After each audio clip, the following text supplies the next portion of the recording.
ડીસાના આસેડા ગામે ધોળા દિવસે બંધ મકાનમાંથી ચોરી, તસ્કરો રૂપિયા 20.32 લાખ ઉપરાંતનો મુદ્દામાલ પણ ઉઠાવી ગયા।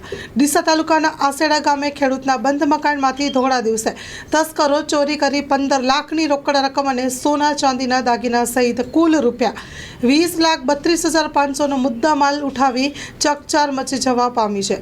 ડીસા તાલુકાના આસેડા ગામે રહેતા અનિલભાઈ કાંજીભાઈ રબારી ખેતી અને પશુપાલનનો વ્યવસાય કરે છે। આજે દિવસે તેઓના ગામની બાજુમાં આવેલા વાડામાં બનાવેલા તબેલા ઉપર ગયા હતા, ત્યારે પરિવારજનો ગ્રામ પંચાયત ખાતે આધાર કાર્ડ લિંક કરાવવા માટે ગયેલા।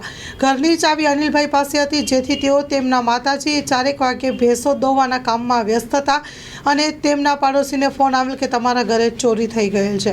અનિલભાઈ ઝડપથી ઘરે પહોંચી તપાસ કરતા તેઓના ઘરના મુખ્ય દરવાજાનો નકુચો તોડી કોઈ તસ્કરોએ અંદર પ્રવેશ કરી જણાયું હતું।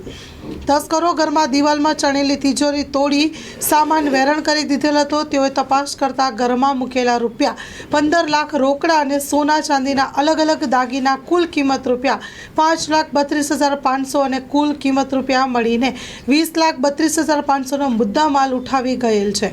જે અંગેની બનાવ પોલીસ મથકે ફરિયાદ નોંધાવતા પોલીસે ગુનો નોંધી વધુ તપાસ હાથ ધરી છે। સ્ટોરી રિપોર્ટ બાય નવીન ધર્માણી સાથે કાંતિલાલ લોધા, બનાસકાંઠા।